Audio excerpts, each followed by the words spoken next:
Karapatan ng taong bayan na malaman kung paano ginagastos ang kanilang mga buwis.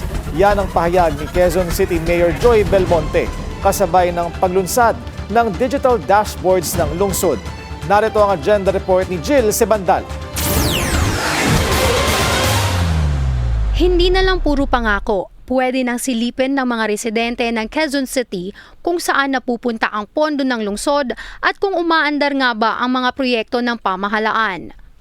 Kasabay ng paglunsad ng QC-LGU ng bagong digital platforms na layuning palakasin ang transparency at accountability sa pamamahala.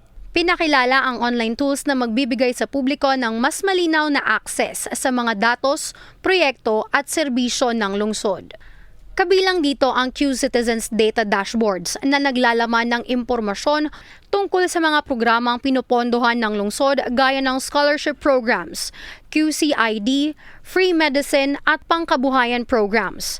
Pero ang mas pinag-uusapan ang QC Open Infra Dashboard. Dito pwede nang mabantayan ng mga residente ang mga infrastructure projects ng lungsod mula 2019 hanggang kasalukuyan, kasama ang budget status ng konstruksyon, target completion date at actual project photos. Karapatan po ng taong bayan, malaman po lahat ng mga gawain ng ating pamahalaan at paano ginagastos ang buwis nila. Pero para sa ilang netizens, ang tunay na hamon ay hindi lang paglalabas ng data, kundi kung may agarang aksyon nga bang nasusunod kapag nakita na ng publiko ang mga problema sa lungsod. Para sa agenda, Jill Sebandal, Billionaire News Channel.